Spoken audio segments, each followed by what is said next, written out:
The Fifth Estate. Good evening. I'm Eric Malling. 9 Canadians who were the unwitting victims of CIA brainwashing experiments are suing the United States government. But so far, the Canadian government has done nothing to help them. If I were in charge of a government to whom 9 citizens that we are suing for have been brainwashed without their knowing, have had their lives impaired, and have it done by a foreign agency, undercover without the government of Canada knowing it, I would find a way to help those people instead of hindering them.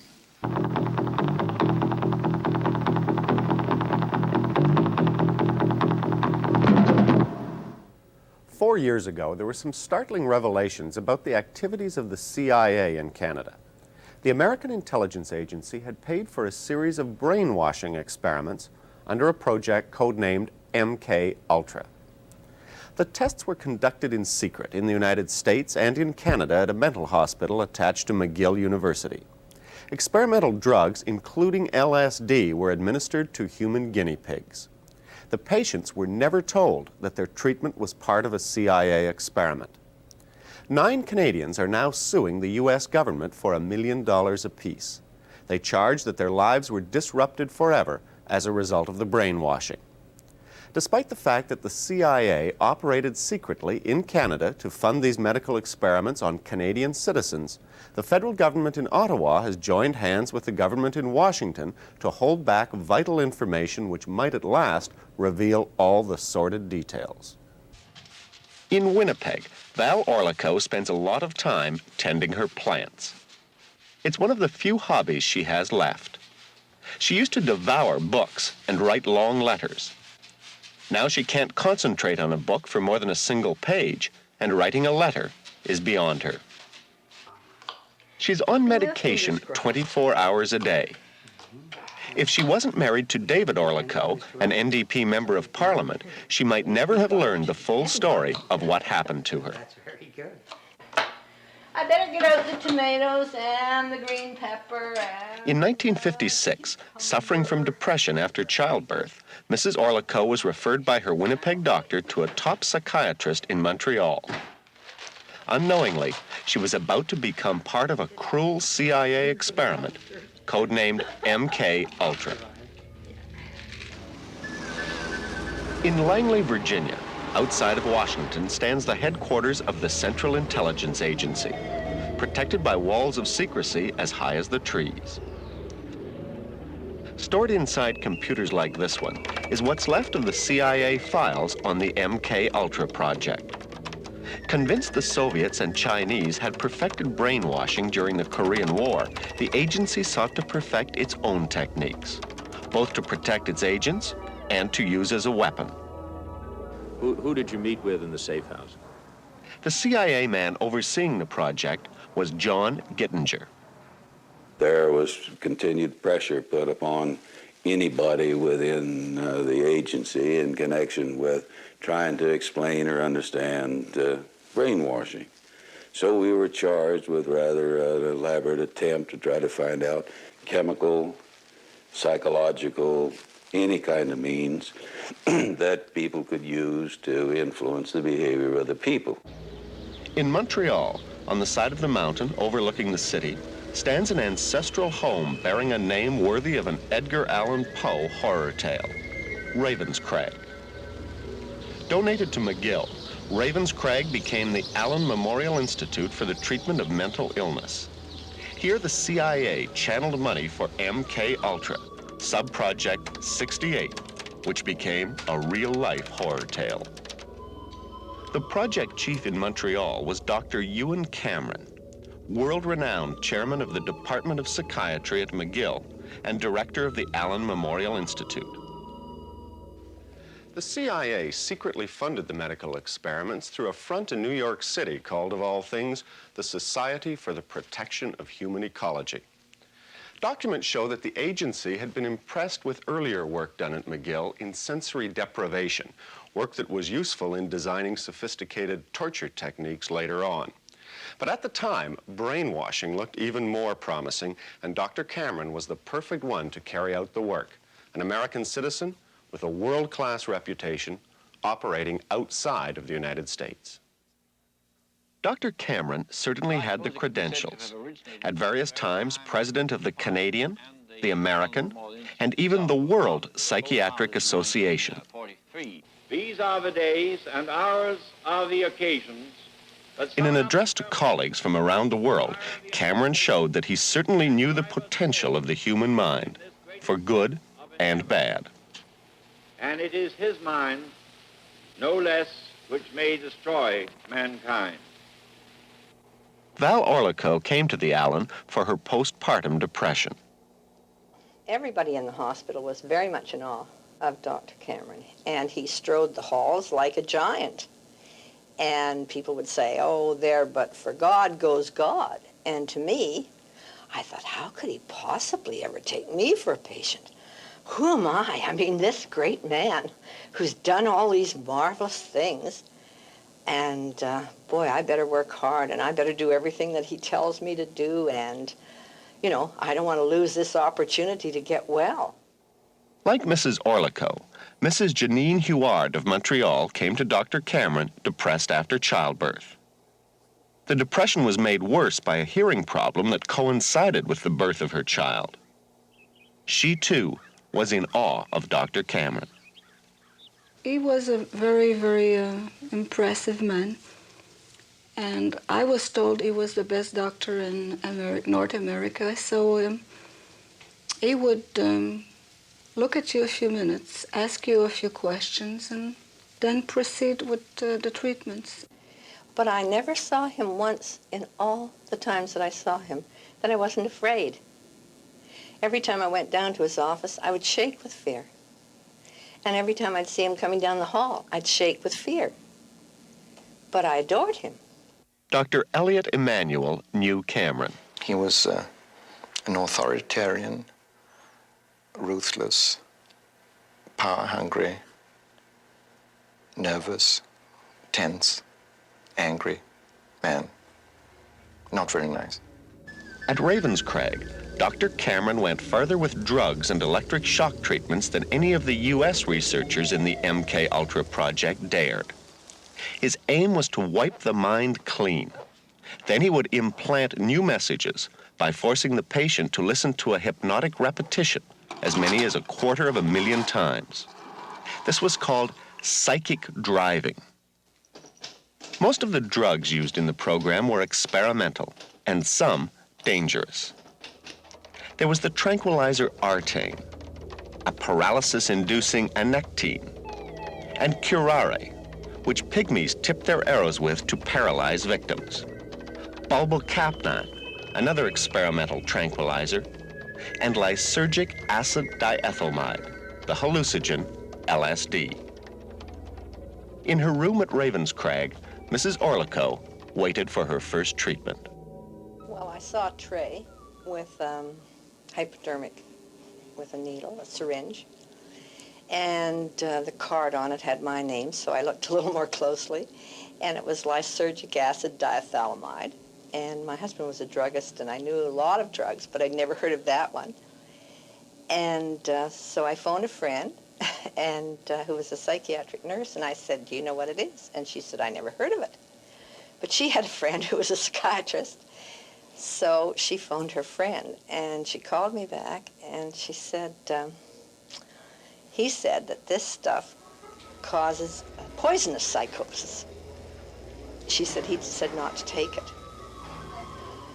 Well, I thought, you know, he's a very Freudian psychiatrist and doesn't believe in any medication of any kind. And after all, here's Dr. Cameron. I mean, he's the big doctor, and he's, you know, he's known all over the world, and he wouldn't do anything that would harm me, etc. And so I took the injection, and I didn't like it.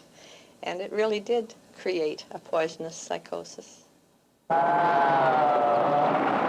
LSD, with all its frightening mental images, was scarcely known at the time. But the CIA secretly brought some in from Switzerland, where it had just been developed. The room became very distorted, and I thought my bones were all melting. And I just wanted to scream that I wanted to get out of there. And I saw the squirrels outside, and I thought, they're not the squirrels, I'm the squirrel. I'm in this cage, and I can't get out. And I started to throw myself from side to side in the room. And I couldn't write. They had given me a pencil and paper and asked me to write down, but I couldn't write. I couldn't do anything. I couldn't focus. I don't know, it was like some kind of funny hell I'd fallen into, and I couldn't get out. And I don't know how long that went on. It was just a terrible nightmare. And I just felt that my life was threatened. I could never go back to what I'd been. Robert Logie of Vancouver was 18 when he came to the Allan complaining of trembling and severe leg pains, diagnosed as psychosomatic. Like Mrs. Orlico and Mrs. Huard, he had no inkling he was to be part of a CIA experiment. The LSD was very horrifying, and they gave it to me for about 12 or 15 times. One minute I would see the doctor there, the next minute I wouldn't see him there, and they were asking me all kinds of questions, and I remember them telling me that I was getting smaller and smaller, and I really felt myself getting smaller. And they were bringing me back in time, way back, you know. At one point, I almost felt like I was just about to be born, really, that far back in memory. And they were really, really probing, asking all kinds of questions, and I felt I didn't have any control. I had to answer. I didn't feel I had any control. I was completely, like they had complete control over me. Mrs. Huard, like the others, was forced to pay for the so-called treatment, massive electric shocks, and all the drugs. They would give me as much as 40 pills a day. And I would ask the nurse, what is that? They would say it's a new drug, and they only name it by a number. What did all those drugs do to you? How did they make you feel? Well, I was very, very strong, well-powered. So these drugs kind of desensitize me. They would lower my reactions. They would lower my resistance. As well as the experimental drugs and massive electric shock treatments, Mrs. Huard was subjected to psychic driving. Hypnotic-like messages were repeated over and over to a sleeping patient, sometimes for as long as 16 hours in a row. They were a key part of the mind control experiment. This is how Mrs. Huard remembers one of the messages. Why are you running away from your responsibilities, Janine? Why, Janine? Why? Janine, why are you running away from your responsibilities? Why are you running away from your responsibilities, Janine? Why are you running away from your responsibilities? Why are you running away? I would try very strongly not to let my mind be capturing all the messages, but they would lower my resistance so much with the heavy drugs, but I couldn't do otherwise than listen. Did you ever ask them how any of this was making you better? No, I didn't ask questions. I would just say, I don't want to go through it again. And I would cry. I didn't want it, you know. I knew it. Way down in my heart, I knew it wasn't good. But, you know, how could you fight? You're in a hospital where it's supposed to be the best, with the best doctors. So what can you do? I'd say, I can't take it anymore. I can't stand it. I don't think this is doing me any good. I feel worse. And he'd walk down the hall a little way with me and put his arm on my shoulder. And come on now, lassie, you know you're going to do it. And finally I'd say, well, okay. And off we'd go to my room, and he would give me another injection and then pat me on the shoulder, and off he'd be again. I had LSD, I believe, a total of 14 times. And sometimes there would be 4 days between the injections, and sometimes there would be one consecutive day after the other. And some of them I managed to write down things in my notes to Dr. Cameron. A newly declassified CIA document shows there was at least one voice of protest at the agency as the experiments got underway. One agent wrote, "Does Project Officer approve these immoral and inhuman tests? I suggest that all who are in favor of the above intended operation volunteer their heads for use in Dr. So-and-so's noble project." The names were deleted. In her hospital room, a terrified Mrs. Orlico tried to hide like a child at the sound of Dr. Cameron's approaching footsteps. I heard him coming, and I hid in the washroom in my room. And I thought, well, I'll go and sit on the toilet, and nobody will see me. Anyhow, that didn't work because he knocked on the door, and he said, "Now, come on, Lassie, you know you're in there, and come on, you come out and let me give you your injection." And I said, "No, I'm not taking any more injections. I can't do it. I don't care if I die. I can't do it anymore because this is killing me, and that's all there is to it. I can't do it." Well, he wasn't very happy about it. And, however, after a little discussion, he turned on his heel and left the room. The electric shock treatments were administered on an unprecedented scale. It was called de-patterning. The mind was short-circuited so the psychic driving hypnotic messages could be planted on a clean slate. There is now no known use of electric shocks on such a scale, even in Soviet mental asylums where political crimes are punished. Psychiatrist and former colleague of Dr. Cameron, Dr. Elliot Emanuel. As you probably know, electroshock treatment has been given for depression for something like 40 years now. It's a very successful and useful treatment for severe depression that doesn't respond to other things. But de-patterning is a use of electroshock treatment in a totally different way, in which instead of giving the shocks, say, 2 or 3 times a week, they're given 2 or 3 times a day for 3 or 4 weeks, reducing the patient to a sort of animal, vegetable state, from which it's hoped that they would recover in a more healthy state of mind. It didn't work. I was there for a while, and I thought, I don't want to stay here, and I started to run away from the hospital, and they grabbed me, and then they put me on sleep treatment. And they kept you asleep for 23 days. And while I was asleep, they were shocking the heck out of me with electric shocks and playing tapes. There was another lady who had the same kind of psychic driving that I did, and she was a very wiry, slender lady, and with lots of pep and zip, you know, and she'd go to the dances and this and that. And one day she just wasn't there. And when we asked where she went, they said, "Oh, well, you know, she's gone to another hospital." Well, sometime later, I was in the day hospital, and I happened to ask a nurse if she'd heard what had happened to this lady. And she said, "Oh, that's her sitting over there." And I looked, and there was a fat lady that just looked like she was made out of dough. She didn't know me. She didn't know herself. She didn't know anybody. She was gone. Now, that's a death. Did you ever try and get away from there? Did you ever say, "I'm just not going back"? I tried. I was home for the weekend, and I had a pass for the weekend. That's how they call it.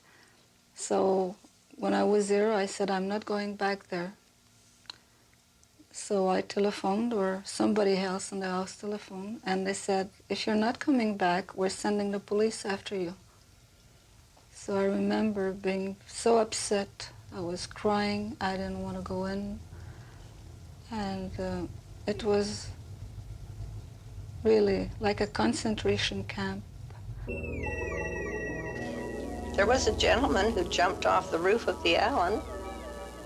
I don't think he had LSD, but he had sleep therapy with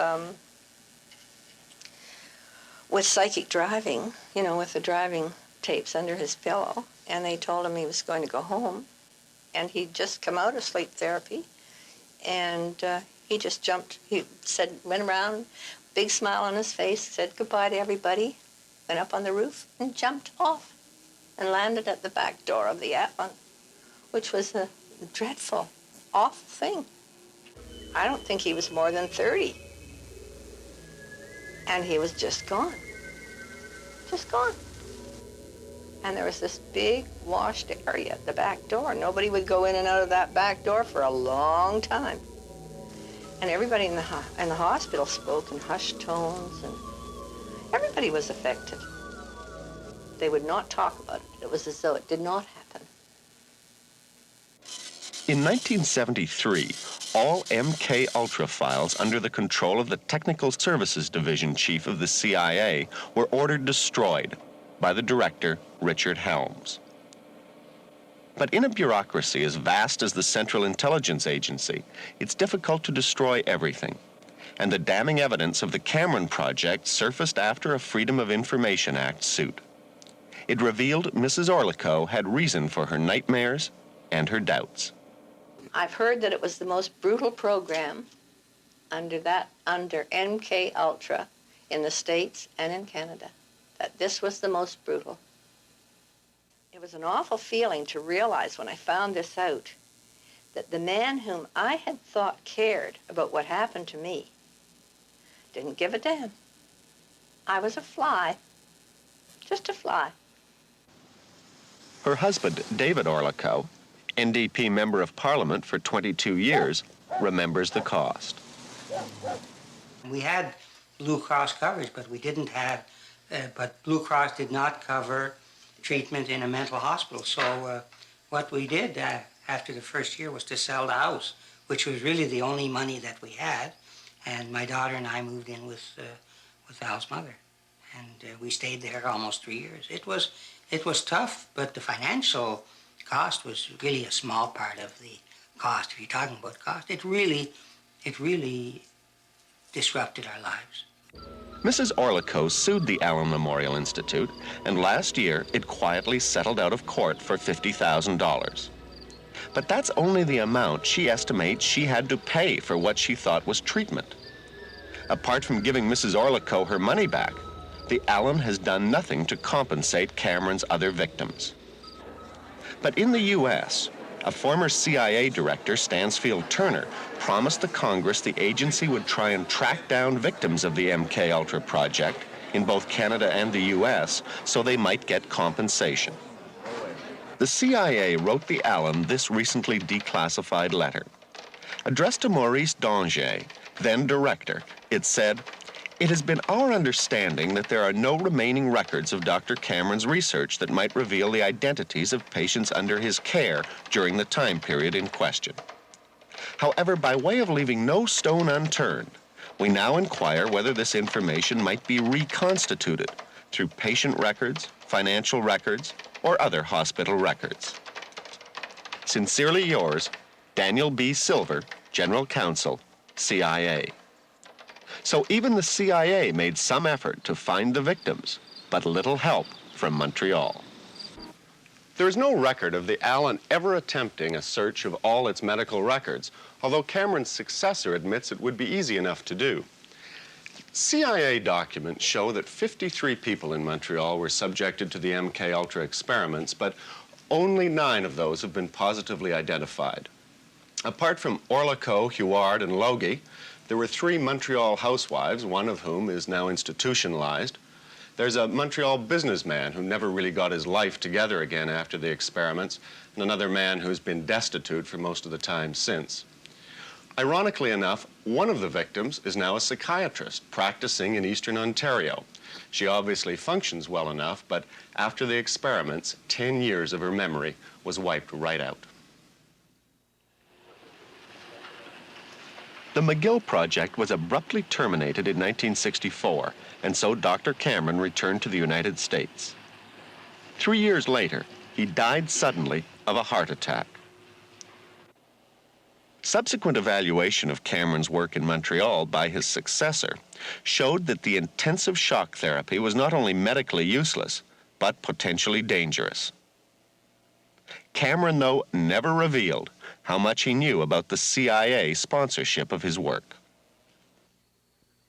Robert Logie was later given cortisone treatment for the pains in his leg that brought him to the Allan in the first place. It worked, but his mind is a different story. He now has joined with Mrs. Orlico, Madame Huard, and 6 other Canadians in a massive lawsuit against the United States government. They contend that they sought treatment and instead were made unwitting victims of CIA experiments. The 9 Canadians are seeking $1 million apiece in damages from the U.S. government. The CIA intimidates many American law firms, but this case is being fought by a lawyer who defended Lillian Hellman and Arthur Miller during the McCarthy witch hunts for communists. In preparation, the lawyers have interrogated every CIA agent involved in MK-Ultra, including former director Helms. With the trial expected to start soon, Joseph Raw sums up the case with his junior partner, James Turner. What we get out of Gittinger? John Gittinger is the former CIA staff agent who testified that at his request, the CIA contacted Cameron and informed him that a front in New York would support his work.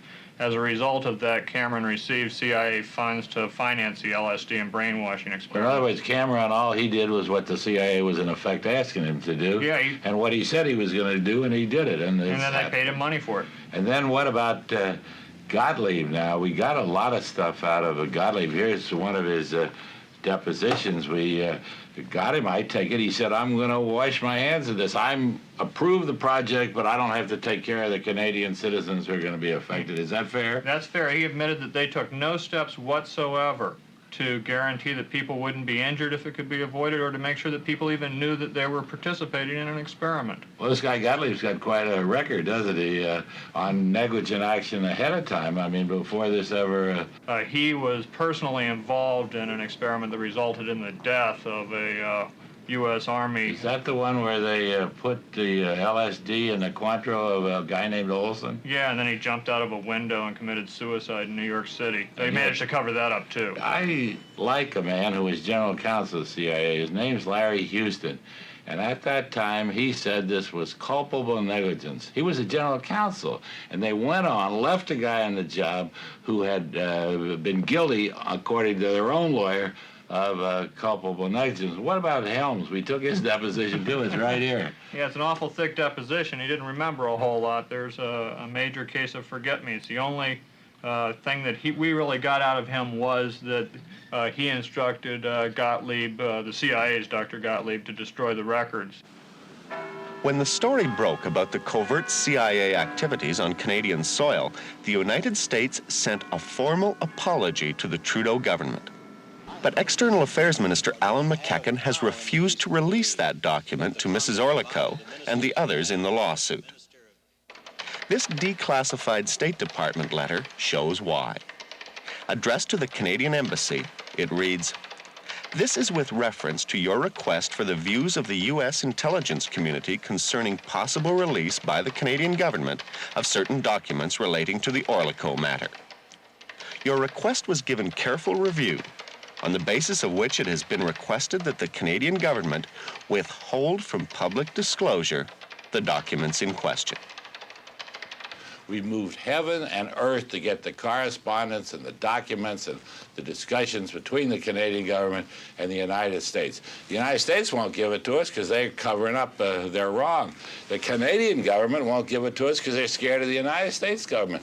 Both of them are holding back all of the information about this. I think the case could be broken if the Canadian government would say to the CIA, we're not going to cover up for you any longer. We're going to allow this, we're going to give this material to Mr. Orlico for his case. Well, if the Canadian government has this apology from the U.S., why in the world do you think they wouldn't release it? Oh, I just think the Canadian government's a little bit like international wimps in the case of the United States. I don't know why they're so scared of us. We're not going to do anything. I don't think the 7th Army is going to attack Montreal because you give us that material.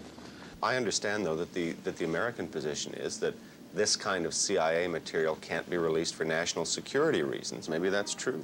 Well, security, my neck. First, the CIA, everything they forget.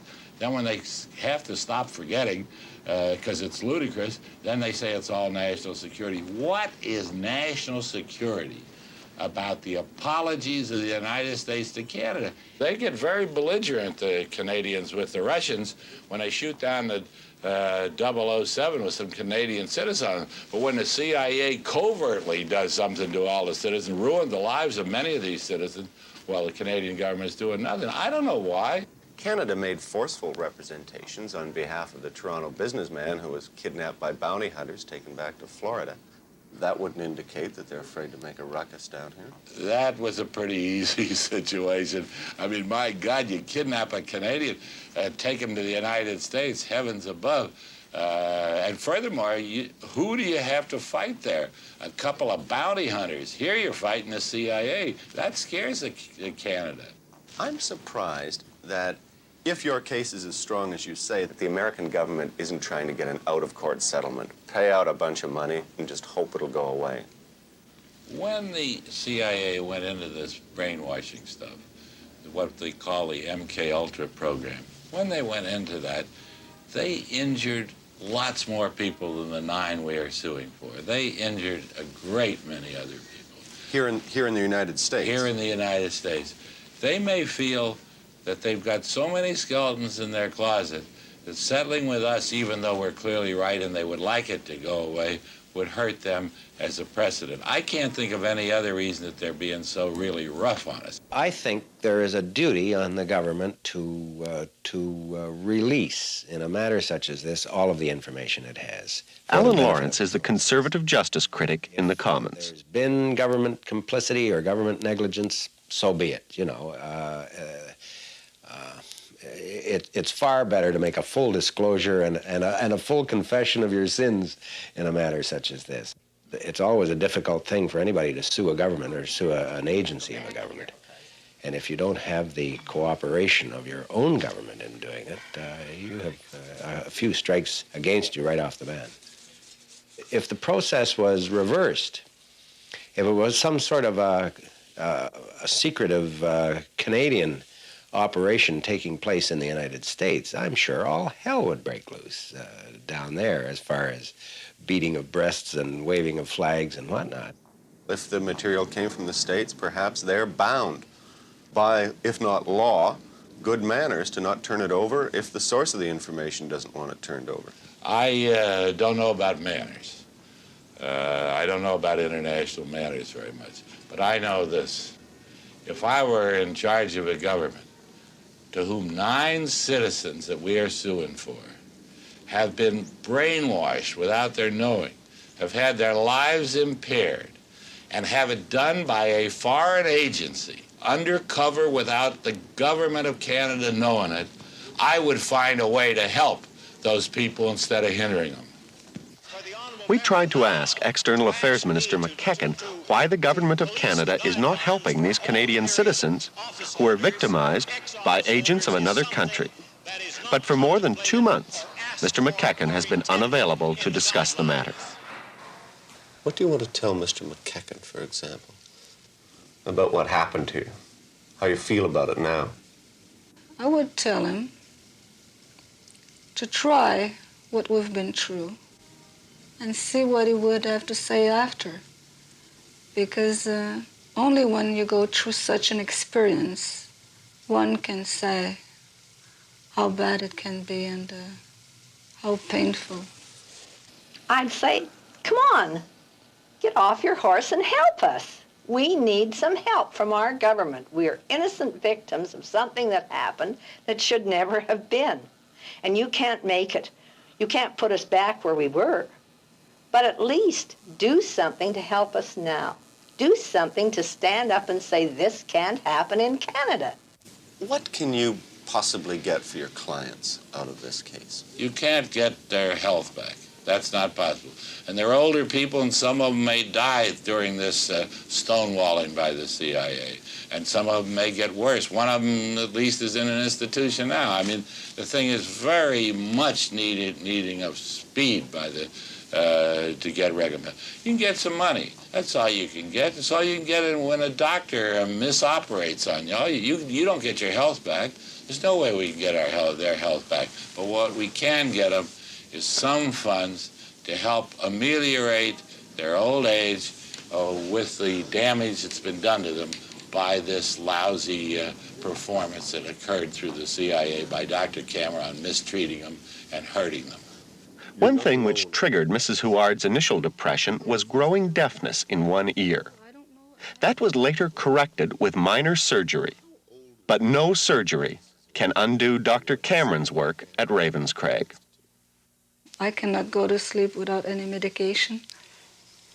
I have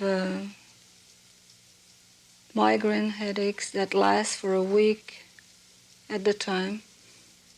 Doctors cannot find a cause. I have slight amnesia. I have a lot of trouble to concentrate. I've never been able to sleep without medication since the sleep treatment. I went through years and years and years of severe depressions. I dream about it. All my waking hours, I think about it. It's eating me up. I've been hospitalized. When I first went home to Winnipeg, I attempted to take my own life because I couldn't endure the way I felt. And I have a chronic need. I'm very dependent on other people. And I have a chronic depression, which at times gets worse. Not being with my family, not being able to follow a career, not being able to study anymore, which I wanted to do very much. I would say it cost me my life.